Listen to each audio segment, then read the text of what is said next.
साथियों को नमस्कार। आज मैं अपरिच चक्रता विधानसभा के अंतर्गत अपनी जो क्षेत्र भ्रमण पे निकला था, तो आज मैं दिखाना चाहूँगा कि जो मेहनत होती है, अगर मेहनत को पूरी ईमानदारी के साथ किया जाए, ये मेहनत की ईमानदारी का फल है कि आप ये पहाड़ देख रहे होंगे। ये पूरा पहाड़ एक तरीके से सूखा पहाड़ है और नॉर्मल सी बात करें तो आसानी से लोग सोचते हैं कि भाई इस पहाड़ में कुछ नहीं हो सकता है, पर आज हमारे बीच ऐसे व्यक्ति जिन्होंने करके जो दिखाया है वो सारी चीज़ें आप देख सकते हैं कि कितनी बड़ी बागवानी के क्षेत्र में इन्होंने जो पहल शुरू की थी, वो पहल इसलिए शुरू की कि जब आप हिमाचल गए थे तो हिमाचल से जो अनुभव लेकर आए हैं, उस अनुभव को कहीं ना कहीं आपने धरातल पर उतारने का काम किया। और एक ऐसा सूखा पहाड़ जहाँ पर असंभव सी चीज़ें लग रही थी, परंतु आपने संभव करके आया है और बड़ी खुशी हुई कि आज हम यहाँ पर आए। पहले हमारे देवभूमि डायलॉग के जो भट्ट जी हैं, उन्होंने आपका साक्षात्कार जब लिया था तो कहीं ना कहीं पूरे उत्तराखंड में, पूरे देश में लोगों ने आपको देखा और उसको सराहा कि भाई किस तरीके से एक इंसान अगर ईमानदारी से मेहनत करता है तो उसका फल क्या निकलता है। आज हम आए हैं यहाँ पर। जब हमने गेट से एंट्री शुरू की तो सबसे पहले आपने संतरे देखे होंगे, उसके बाद आपने यहाँ पर कीवी देखा होगा, यहाँ पर आम के वृक्ष देखे होंगे, यहाँ पर अखरोट के पेड़ देखे होंगे, यहाँ पर सेब के पेड़ देखे हैं, यहाँ पर अमरूद देखिए कितने, मतलब एक इतने छोटे से कितने बड़े बड़े अमरूद लगे हुए हैं। ये आप देख सकते हैं कि लगभग मुझे लगता है कि 200 से 250 ग्राम का ये वजन एक अमरूद का, और इतने बड़े बड़े अमरूद। और आप देखेंगे कि नीचे एक छोटे से पेड़ पर लगभग कितने बड़ी मात्रा में यहाँ पर ये अमरूद लगे हुए हैं। और यहीं तक नहीं कि जो नकदी फसल की जो बात करता हूँ, क्योंकि बागवानी के क्षेत्र में जब तक वो आप तैयार करोगे, वो बगीचा आम का हो, अमरूद का हो, सेब का हो, तो वो एक लंबा टाइम पीरियड होता है। पर उस पर आर्थिक जो बैलेंस बनाने को लेकर जो नकदी फसल आप बीच बीच में बोते हैं, उसको लेकर लौकी का उत्पादन तो देख लीजिए कि लाख की लौकी की उत्पादन यहाँ पर किया गया है। उसके अलावा और भी सब्जियां आपने यहाँ पर उत्पादन की होंगी। हमारे बीच बड़े भाई महावर नेगी जी, आप यहीं हमारे ग्राम समूह से हैं, हमारे क्षेत्र के हैं, और हमने बहुत पहले हमारी तमन्ना थी कि दिली इच्छा थी कि आपसे भी मिलें, मुलाकात करें और आपसे ये अनुभव भी लें कि हमारे जो प्रदेश के युवा हैं, हमारे क्षेत्र के युवा हैं, वो कहीं ना कहीं अगर बागवानी के क्षेत्र में आना चाहते हैं तो इसमें किस प्रकार से आ सकते हैं, क्या उनको कठिनाइयाँ आ सकती है, सारी चीज़ें। तो मैं भी चाहूँगा कि बड़े भाई महावर नेगी जी भी थोड़ा दो शब्द बोले कि इस पर। हाँ, सबसे पहले तो मोदी भाई आपका जो है बहुत बहुत स्वागत और धन्यवाद है कि आप भी जो है आज हमारे इस बगीचे में आए। और बागवानी के बारे में अगर मैं बात करूँ तो जिस तरीके से जो है हम देखते थे कि हिमाचल में ही लोग बातें करते थे कि हिमाचल में बागवानी इस प्रकार से है, लेकिन जब हमने जो है कोशिश करके देखा तो यहाँ तो खैर केवल जो ये ज़मीन थी पूरा बंजर था। ये सारी दीवारें अपने हाथ से मैंने दीवारें लगाई यहाँ पे, और जो है बिना सरकारी सहायता के। नहीं, कोई सरकारी सहायता नहीं, ऐसा नहीं है कि कोई सरकारी सहायता, यहाँ तो एक कोई घेर बाढ़ तक नहीं है। बिल्कुल। हाँ,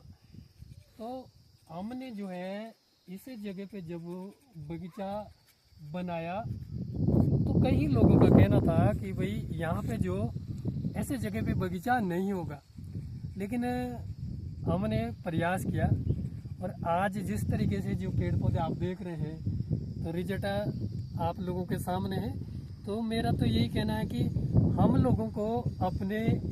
जो ज़मीनें हैं उसको आबाद करना चाहिए और अपने जो रोज़गार है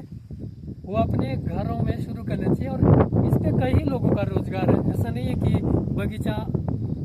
हमारा ही बन रहा है तो हमारा रोज़गार है, इसमें यहाँ के लोगों का भी काफ़ी ज़्यादा रोज़गार है। और मेरा यहाँ के लोगों से एक यही निवेदन है और यही मेरी जो है अपनी सोच भी है कि हमको जो है ये जो पहाड़ है हमारे, अगर हम इसमें पेड़ पौधे लगाने का काम करते हैं तो रोज़गार तो होगा, लेकिन यहाँ का जो जिस तरीके से पानी के स्रोत कम होते जा रहे हैं वो पानी के स्रोत भी वापस फिर जो बरकरार होंगे। तो यह है बॉबी भाई, बाकी जो है मुझे जो है इस बगीचे से ही कोई ऐसा लेना देना नहीं कि मेरा एक बगीचा बन जाए। महाबल नेगी की जो सोच है वो ये है कि हमारा जो ये जौनसार भावर है, हमारा जो ये उत्तराखंड है, ये जो है हरा भरा बने और अपने रोजगार जो है हमारे अपने घरों में ही बने, ऐसी मेरी सोच है। देखिए, बताना चाहूँगा कि जिस प्रकार से बिना सरकारी सहायता के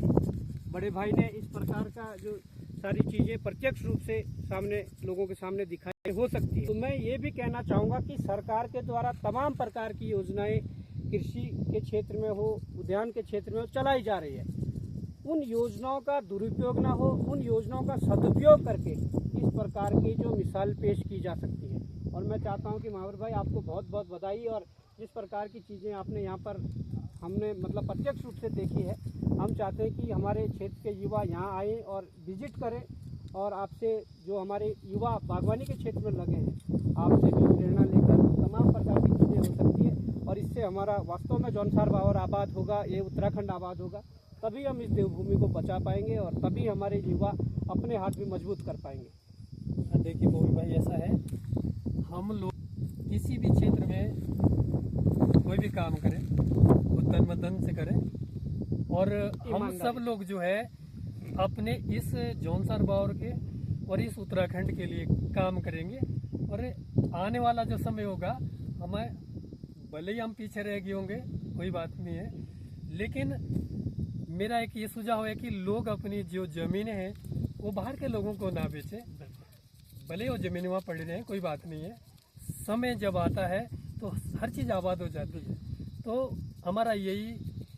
कहना है और यही मेरी सोच है कि आने वाला समय हमारा उत्तराखंड का होगा और हम कंधे से कंधा मिला के चलेंगे और हर फील्ड में जो है उत्तराखंड को सुंदर बनाएंगे, कामयाब बनाएंगे।